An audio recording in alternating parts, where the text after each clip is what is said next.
London is cold this time of year, but inside the High Court, the temperature is absolutely scorching. If you've been following the royal saga, you know that Prince Harry has staked his entire post-royal identity on one massive burning mission destroying the British tabloids. He promised us a war.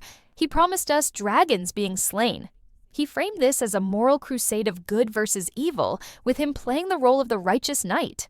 But as the dust settles on the latest hearings against Associated Newspapers, the giants behind the Daily Mail, and the Mail on Sunday, something feels drastically wrong.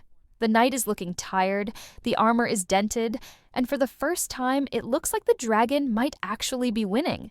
We aren't just watching a legal battle anymore. We are watching the slow-motion collapse of a narrative that Harry has spent 5 years building. The cracks aren't just forming, they are gaping wide open. From his legal team allegedly jumping ship to humiliation in the witness box, the Sussex squad dreams of a total victory are turning into a nightmare of cross-examinations and receipts.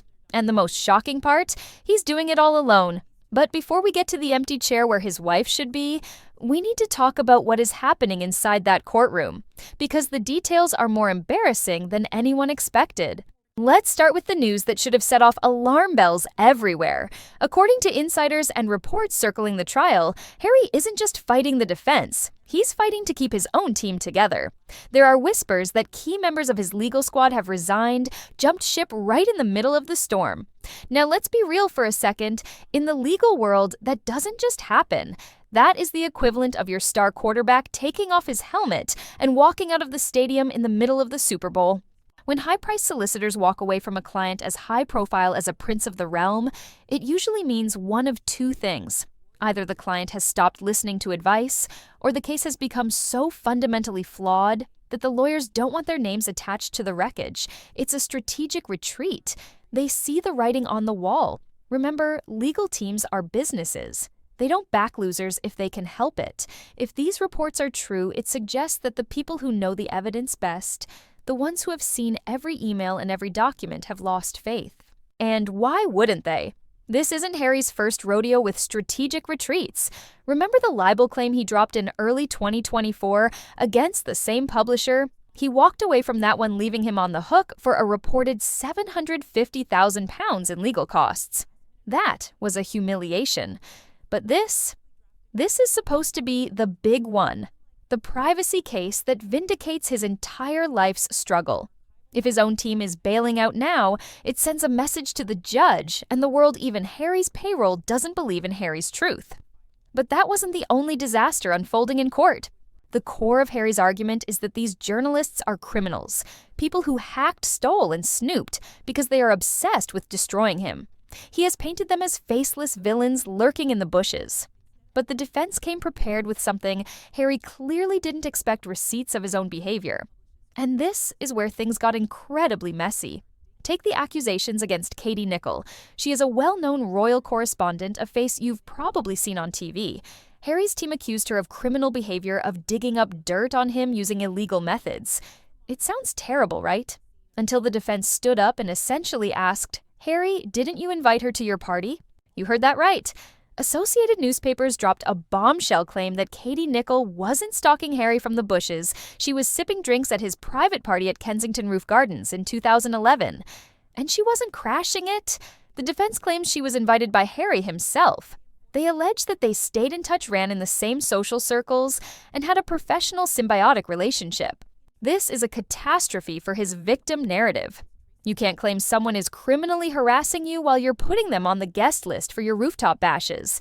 When this was brought up, the atmosphere shifted. It undermines the idea that Harry was a hunted animal. Instead, it paints a picture of a young royal who played the media game when it suited him, only to cry crime when the coverage turned negative. The defense's response to his accusations was reportedly blunt: "No, Harry, you invited me." That's not a legal argument, that's a personal burn, and it's one that stings because it feels true. But if the party invite was embarrassing, the evidence regarding Rebecca English and Chelsea Davy was downright devastating. Harry's team tried to pin a specific crime on Rebecca English, the Daily Mail's royal editor.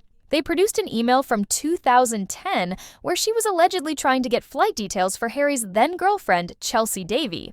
Harry's lawyer David Sherborne waved this around like a smoking gun, arguing that she paid a private investigator £200 to get the seat number and flight time so they could plant someone next to her.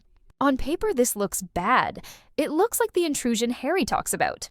But in court context is everything. The defense shot this down with lethal precision.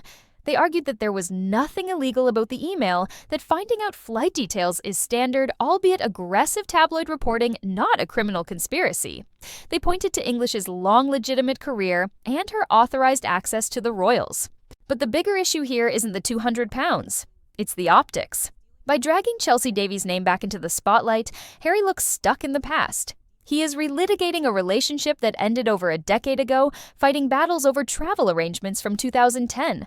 It makes him look less like a crusader for justice, and more like a man obsessed with old grievances.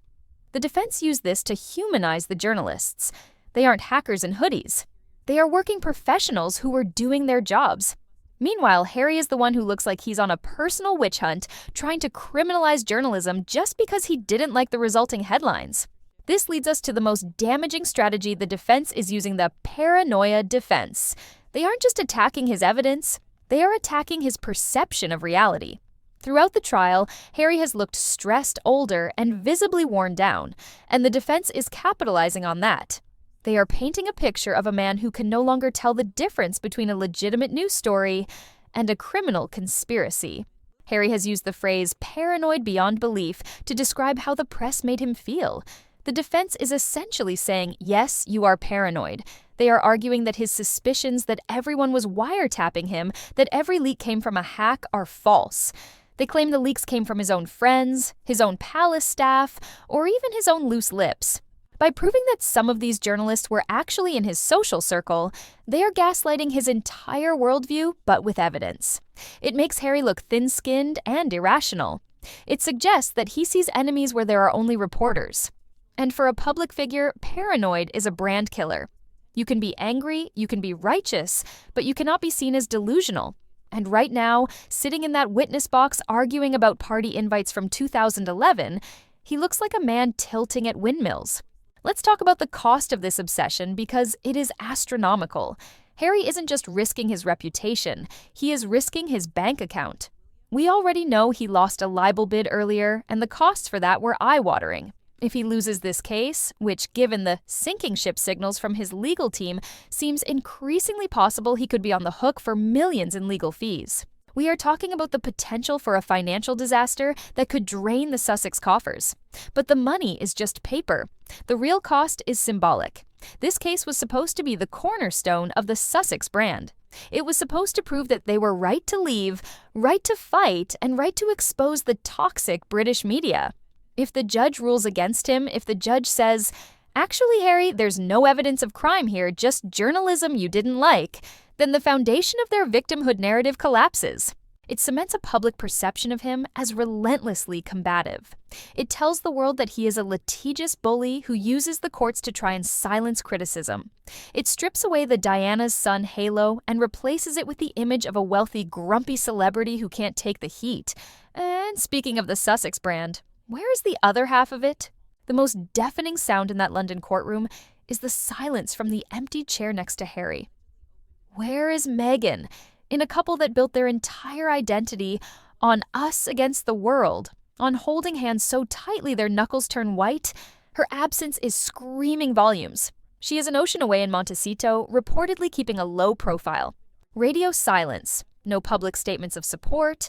No walking him into court. Nothing.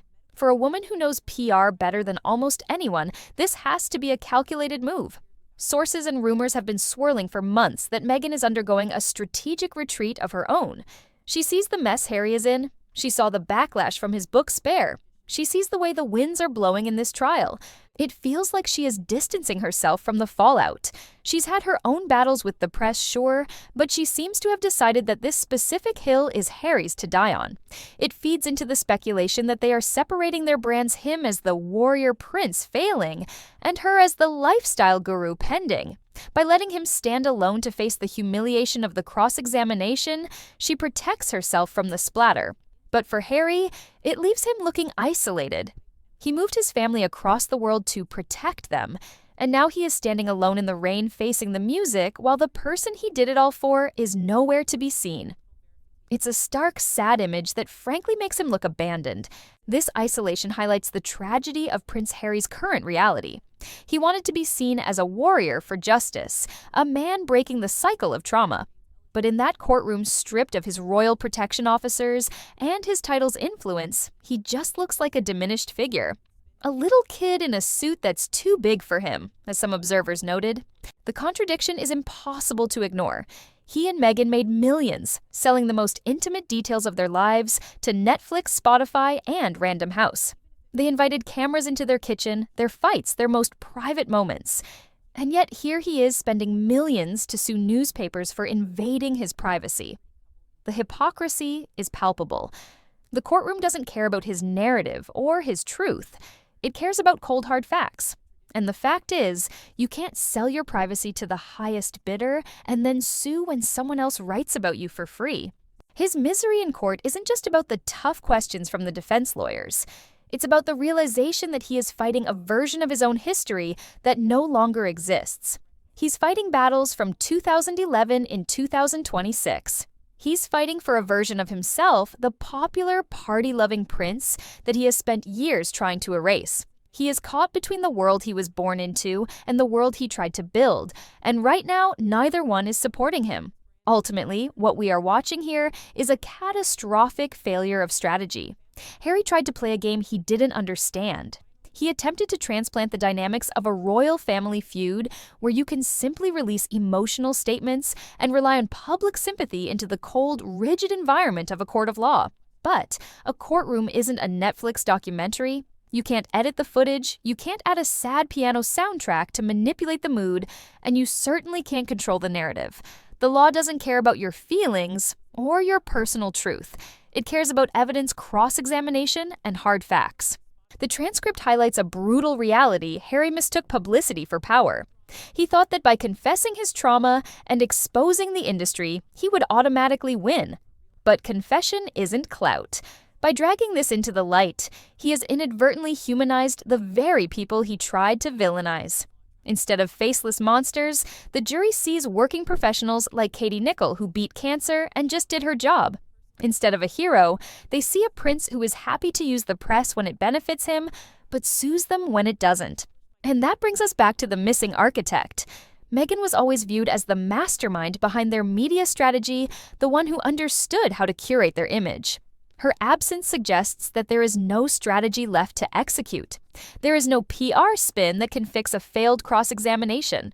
There is just a crumbling case, a massive legal bill, and a prince who looks less like a warrior and more like a man who has lost his way in a maze of his own making. So let's be real about what this means for the future.